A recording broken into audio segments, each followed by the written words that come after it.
ากำหนดไว้แล้ว จินดาจะครองบ้านพานเมือง เป็นใหญ่เหนือคนทั้งปวง Ipinanganak sa kaharian, kailangang maging isa si Jinda sa 4 na asawa ni Haring Prachayracha upang mabawi ang trono ng kanyang dinastiya. Kahit na dahilan pa ito ng paghihiwalay nila ng kanyang kasintahan na si Wamon. Siya ay makikipagkompetensya laban sa 3 dayuhang concubines para maging reyna. Hello mga kaboso! Welcome back sa Netflix. Ang pelikula na ating matutunghayan ngayon ay pinamagatang The Empress of Ayodhya na ipinalabas noong 2024. ข้าจะชิงบัลลังก์อโยธยามาหากอยู่ในมือผู้ใดคนดีก็อาจเปลี่ยนเป็นคนชั่วได้ Personal na pinapaliguan ng lalaki ang kanyang katipan na si Jinda. Ang malalapad niyang palad ay marahang hinihimas ang katawan ng dalaga at ipinahid ang mabangong langis dito. Sa kanyang panggigigil ay hinalikan niya ito sa balikat, ngunit nagpipigil ito dahil wala siyang karapatang angkinin ang pagkabirhen na kanyang kasintahan. Isang gabi, sinamahan ng mga dose-dose ng mga babaeng alalay si Jinda at ipinadala sa silid ng hari. Siya ay lumapit sa hari na may matinding kaba, lumuhod sa harap nito at humiling na paglingkuran siya. Bago sumagot ang hari, humiga siya sa mahirap na posisyon ng yoga habang nakaunat ang kanyang mga braso pataas, naghihintay na maangkin siya. Gayunpaman, hinugot ng hari ang kanyang espada at marahas na pinaikot ito sa kanyang ulo. Mula nang umakyat sa trono, ang hari ay hindi nagkaroon ng kahit isang mapayapang pagtulog dahil nakuha niya ang trono ng hindi makatarungan at natatakot na siya ay papatayin. Dahil dito, labis na nababahala si Jinda at kailangan niyang gawin ang pagpaslang sa hari. Mahigit 100 taon na ang nakalilipas, ang kaharian ng Ayodhya ay itinatag ng mga dinastiya ng Supan at Lavo. Ang dalawang dinastiya ay patuloy na nakikipagdigma sa karapatan sa trono. Ang dinastiyang Supan ay napakalakas, kaya hawak nito ang trono sa loob ng mahigit 100 taon. Hindi nagtagal, 15 taong gulang na batang lalaki ang umakyat sa trono at naging hari. Gayunpaman, ang gobernador ay hindi kumbinsido at naglunsad ng isang kudeta. Pinalo niya ang batang hari hanggang sa mamatay gamit ang isang kahoy na pamalo at inagaw ang trono para sa kanyang sarili at kinoronahan ng kanyang sarili bilang hari. Gayunpaman, humantong ito sa maraming kontrobersiya. Sinubukan ng isang miyembro ng maharlikang pamilya ng dinastiyang Lavo na mabawi ang trono. Nagpasya siyang ialay ang kanyang anak na si Jinda para makapasok ito sa palasyo at mapatay ang hari. Walang ibang pagpipilian si Jinda kundi sumunod. Nagpadala siya ng isang agila na may mensahe sa kanyang kasintahang si Wamon na humihiling na makipagkita sa kanya. Kinagabihan, pumunta ang magkasintahan sa isang malayong kanayunan para magpaalam sa isa't isa. Hinahalikan ni Jinda ang kanyang kasintahan at nais niyang ibigay dito ang kanyang pagkabirhen. Ngunit nang malapit nang tanggalin ni Jinda ang kanyang pantalon, itinulak siya ni Wamon palayo. Ayon sa lalaki ay pareho silang may mga responsibilidad at hindi nila maaaring gawin ang kanilang ninanais. Mahal siya nito, ngunit kailangan nilang maghintay hanggang sa mapatay ni Jinda ang hari at maupo sa trono. Pagkatapos ay magpapakasal sila. Lumuhod si Jinda sa harap ng rebulto ni Buddha at nanumpa na magiging tapat siya kay Wamon sa kanyang buhay. At kung sakaling sirain niya ang kanyang panata, siya ay parurusahan ng langit at lupa. Upang makapaglingkod sa hari, si Jinda ay nagsasagawa ng mga posisyon sa pakikipagtalik sa ilalim ng patnubay ng kanyang yaya. Ngunit ang pagpatay ay hindi kasing dali ng inaakala niya.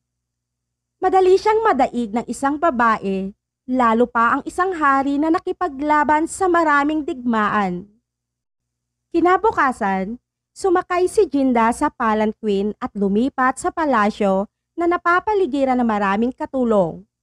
Sa pagkakataong ito, ang mga anak na babae ng 3 pang nasasakupang estado ay maglilingkod din sa hari kasama niya. Magiging concubine daw ang 4 na babae, pero sa totoo lang, katumbas sila ng mga hostage. Ang unang manganganak ng isang anak na lalaki lamang ang maaaring mahalal bilang reyna at makakuha ng kapangyarihan. Kahit na si Wadi ay unang kasama sa korte ng hari bago silang 3, ay hindi kwalipikadong maging reyna dahil ipinanganak lamang niya ang isang anak na babae na may kapansanan sa pag-iisip. Nang araw na iyon, 3 babaeng birhen ang dumating upang magbigay galang kay Wadi. Si Wadi ay mukhang magiliw at malumanay ang pakikitungo sa kanila, ngunit sa kanyang puso, nais niyang maalis ang mga ito.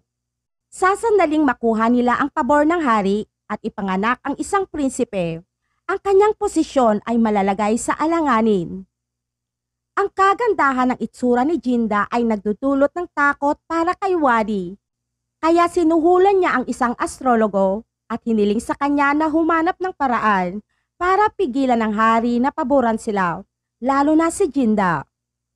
Noong panahong iyon, ang hari ay nasa digmaan. Ang namatay na dating hari ay pinagmumultuhan siya sa kanyang mga panaginip, kaya naging irritable siya at hindi niya sinasadyang napatay niya ang kanyang sariling bantay. Upang mahanap ang kapayapaan ng isip, mabilis siyang umalis upang bumalik muli sa palasyo. Ang 3 bagong asawa ay agad na naligo, nagsagawa ng kanilang mga pagpapaganda at naghanda upang makipagkita sa hari.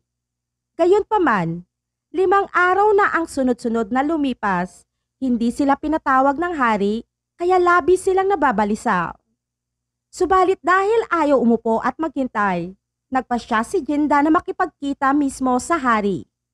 Gayunpaman, pinigilan siya ng alalay ni Wadi at mapagkumbaba siyang tinuruan. Ayon sa mga patakaran, kapag ang isang bagong babae ay pumasok sa palasyo, babasahin ng isang astrologo ang kanilang kapalaran at pipili ng isang mapalad na araw para ihandog nila ang kanilang sarili sa hari. Ngunit ang astrologo ay nakatanggap ng suhol mula kay Wadi, kaya iginiit niyang malas makipagkita ngayong araw sa hari. Walang ibang pagpipilian si Jinda kundi sumulat ng liham sa kanyang kasintahan na si Wamon sa pamamagitan ng agila at humingi ng tulong sa kanya. Matapos matanggap ang kanyang liham, nag-iisang lumakbay si Wamon patungong Ayodhya. Ang pagoda na itinatayo sa lungsod ay nakakuha ng atensyon ni Wamon. Sinabi ng isang manggagawa na ito ay isang napakahalagang proyekto para sa hari at kapag ito ay natapos na, ang hari ay darating upang makita ito ng personal. Kaya gustong gamitin ito ni Wamon para iwaksi ang mga pamahiin ng astrologo. Hindi nagtagal ay tinamaan ng kidlat ang pagoda at ito ay gumuho. Ang balitang ito ay pumukaw sa matinding atensyon ng hari. Sinamantala ng astrologo ang pagkakataong gumawa ng kwento at sinabing ito ay isang masamang pangitain. May isang hindi kanais-nais na tao sa mga bagong babae na magdadala ng mga sakuna sa hari. Iminungkahi niya na ang hari ay hindi dapat makipagtalik sa 3 bagong asawa hanggang sa masuri niya ang kanilang kapalaran. Naniwala ang hari sa kanyang mga salita. Ipinagpaliban ang seremonya ng paghirang ng 3 bagong asawa at umalis upang siya sa atin ang pagoda. Inalam kung nasaan ang hari. Lumabas si Jinda sa palasyo upang hanapin si Wamon. Pagkatapos ng maikling pag-uusap, ang dalawa ay gumawa ng isang plano, ngunit ito ay lubhang mapanganib at maaaring mapatay si Jinda. Gayunpaman, wala silang pagpipilian kundi gawin ito. Habang ang hari ay nananaghoy dahil hindi siya pinahihintulutan ng Diyos na magsisi para sa kanyang mga kasalanan, ang tunog ng mga nabasag na bricks ay nagmumula sa likod ng pagoda. Ginamit ito ni Jinda para makuha ang atensyon ng hari kahit na nanganganib na mapugutan siya ng ulo. Ipinaliwanag niya na ang pagbagsak ng pagoda ay hindi isang masamang pangitain kundi kagagawan ito ng tao. Sa panahon ng tag-ulan, Karaniwan ang tinatamaan ng kidlat ang isang mataas na pagoda, ngunit hindi naman normal na ito ay bumagsak pagkatapos lamang ng isang hampas, kundi may mali sa ginamit na construction materials. Kinuha niya ang ilan sa mga bricks mula sa bumagsak na pagoda at binasag ang mga ito na nagpapatunay na hindi maganda ang kalidad. Ang kulay nito ay hindi pare-pareho, hindi ito nagawa ng maayos, at ang luwad ay hindi ganap na matibay. Sa palagay ng hari ay may katuturan ang mga sinabi ni Jinda. Gayunpaman, dahil likas siyang kahina-hinala, itinutok ng hari ang kanyang espada sa kanya at tinanong kung paano niya ito nalaman dahil hindi naman siya tagagawa ng bricks. Tinanggal ni Jinda ang kanyang talukbong at ipinakilala ang sarili bilang kanyang concubine. Agad namang tumalikod ang mga kawal para makaiwas sa kanya. Ang hari ay natulala sa kanyang kagandahan at nagtanong kung bakit siya. Ngunit bago siya makapagpaliwanag, dumating ang opisyal ng hari kasama ang kanyang mga gwardya upang arestuhin si Jinda. Lumalabas na labag sa batas ang pagalis ng isang babae sa palasyo nang walang pahintulot at hahatulan ito ng kamatayan. Nilinaw ni Jinda na alam na niya ang mga patakaran at ipinahihiwatig niya na magiging tapat siya sa hari anuman ang panganib. Naawa ang hari sa kanya at binigyan siya ng isa sa kanyang mga singsing na ruby. Sinabi niya na ang singsing na iyon ay maaari niyang hilingin ang anumang nanaisin niya. Kinabukasan, dinala si Jinda sa malaking bulwagan para litisin. Ipinagtanggol ni Jinda ang sarili sa pagsasabing ginawa niya ang lahat bilang katapatan sa hari. Hindi di umano siya mapamahiing tao at hindi naniniwala na mga panggitain ng pagbagsak ng pagoda, kaya siya lumabas upang imbestigahan ang katotohanan. Ang astrologo ay nag-aalala na maaaring iligtas si Jinda ng hari, kaya ginamit niya ang dahilan na nilabag ni Jinda ang mga regulasyon ng palasyo para hikayatin ang hari na hatulan siya ng kamatayan. Nang makitang ayaw magpatalo ng astrologo, ibinaling ni Jinda ang lahat ng sisi sa matanda. Ibinunyag niya na ang kasinungalingan ng astrologo, isiniwalat ang mga bagay na ginawa nito upang hadlangan silang makipagkita sa hari at iginiit na hindi tapat sa kanyang tungkulin. Galit na galit naman ang hari sa ginawa nitong panlilinlang sa monarko. Agad niyang ipinag-utos na tanggalin ito sa tungkulin at paalisin sa kaharian. Ang buong akala ni Jinda ay nakalusot na siya, subalit hinatulan siya ng kamatayan ng hari. Hinawakan ni Jinda ang singsing sa kanyang baywang, nag-iisip kung ilalabas ba ito o hindi upang mailigtas sa kanyang buhay. Sa kabutihang palad, nagbago ang isip ng hari. Ayaw niyang sirain ang magandang katawan nito. Iniutos ng hari na bigyan siya ng mas magaan na sentensya na 20 palo at makulong sa palasyo ng 1 buwan. Nakahinga ng maluwag si Jinda at yumuko bilang pasasalamat. Ang magandang babae ay hinubara ng mga katulong at hinahagupit. Marahas nilang hinahampas ng tungkod ang likod nito hanggang sa mawalan ito ng malay. Ang hari ay naaawa sa kanya. Ipinatigil ang parusa at dinala siya pabalik sa silid. Matapos ang 1 buong araw at gabi, sa wakas ay nagising na si Jinda. Nagkataon na dumating ang hari sa labas ng kanyang palasyo. Tiniis niya ang sakit at lumuhod sa harapan ng hari at nagpapahayag ng kanyang pasasalamat sa pagligtas sa kanyang buhay. Tinanong siya ng hari kung bakit hindi niya ginamit ang singsing na ibinigay nito sa kanya upang magmakaawa.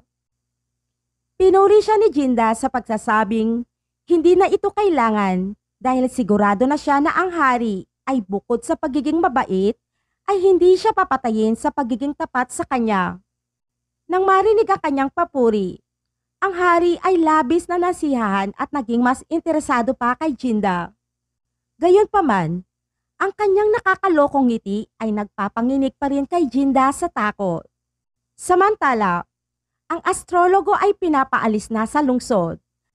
Nakukonsensya si Wadi, ngunit hindi niya ito magawang iligtas, kaya inalok niya ito ng ginto bilang kabayaran. Ibinigay niya sa matanda ang isa sa kanyang mga singsing at sinabihan itong dalhin sa kanyang bayan kung saan ay may mag-aalaga sa kanya. Naantig ang astrologo kaya nagbigay siya ng babala. Binalaan niya si Wadi na dapat niyang patayin si Jinda dahil si Jinda ay may napakagandang kapalaran at siya ay nakatakdang umangat sa kapangyarihan. Dahil dito, nagulat at nagpanik si Wadi. Habang hindi niya alam kung ano ang gagawin, dumating ang hari upang tanungin siya. Alam ng hari na ang astrologo ay kumikilos ayon sa kanyang utos. Iniligtas siya nito bilang konsiderasyon. Galit na binalaan siya ng hari na huwag lumampas sa hakbang. Hindi di umano ito makikialam sa tunggalian ng mga babae sa harem, ngunit kung ito ay makakapinsala sa kaharian, tiyak na pupugutan siya ng ulo. Niyakap ni Wadi ang hita ng hari at nakikiusap na igawad sa kanya ang titulong reyna. Kung tutuusin, pinaglingkuran na siya nito bago pa siya umakyat sa trono. Mas nauna si Wadi kaysa sa lahat ng iba pang kababaihan.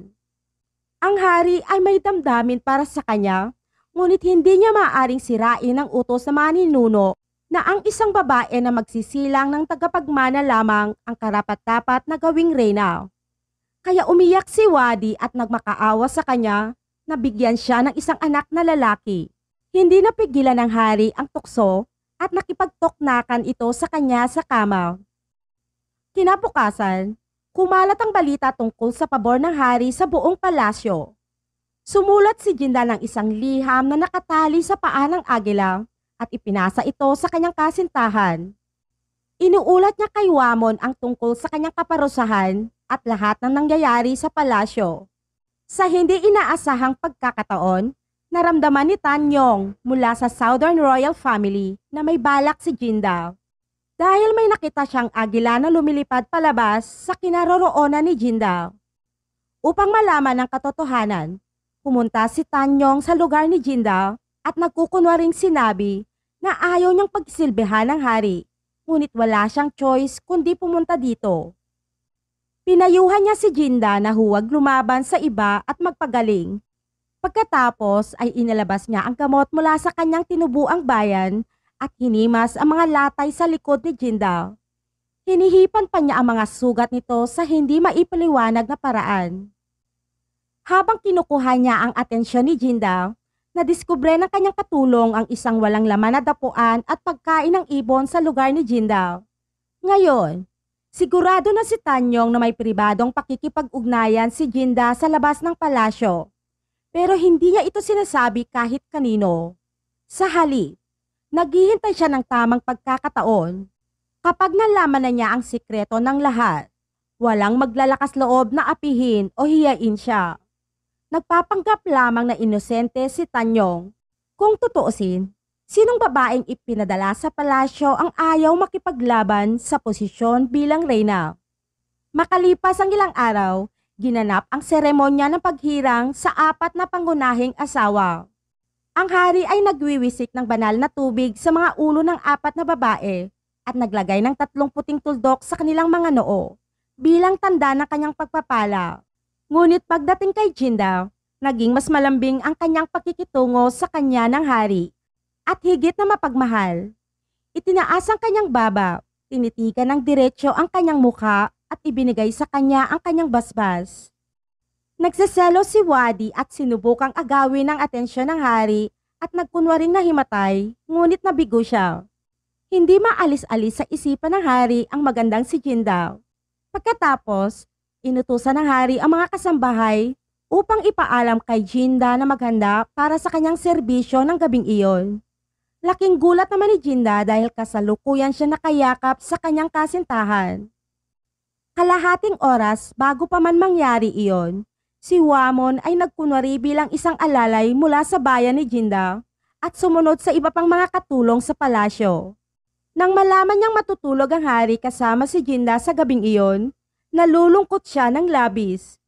Ngunit upang magtagumpay sa planong makaupo sa trono, kailangan niyang ialay ang kanyang katipan sa hari. Tinulungan niyang maligo ang kasintahan at ihanda ang sarili. Pagkatapos ay pinagmamasdan niya ang pagalis ni Jinda habang papunta ito sa kama ng ibang lalaki. Ngunit ang higaan ni Jinda ay hindi maayos gaya ng inaasahan niya. Sa halip na maging banayad, itinutok ng hari ang kanyang espada sa dalaga at tinanong kung papatayin siya nito. Ang dahilan kung bakit nagbago ang kanyang pag-uugali ay dahil may nagtatangkang pumatay sa kanya ng araw na iyon. Kinakabahang ipinahayag ni Jinda ang kanyang katapatan at nakikiusap para sa kanyang tiwala. Ang hari, pisikal at emosyonal ng pagod, ay dumapa sa dalaga. Hinugot ni Jinda ang hairpin sa kanyang buhok at naghahanda sa pagsaksak sa hari. Gayunpaman, dahil pinapatungan ang kanyang katawan, halos hindi na siya makagalaw. Habang siya ay nagdadalawang isip, ang hari ay nakabangon na. Mabilis niyang ipinasok pabalik ang hairpin at nagkunwaring natatakot. Dahil nagiinit na, binitawan na ng hari ang kanyang mga sandata. Hinubad ang kanyang damit at halos hindi magkandaugaga sa pag-angkin sa nakakalibog na katawan ng birhen pang si Jinda. Pagkatapos ng mainit na toknakan nila ng hari, si Jinda ay nakaupo sa palanquin na nagdurugo ang puso. Inilabas niya ang linden na ibinigay sa kanya ng kanyang minamahal at inilagay ito sa kanyang mga labi.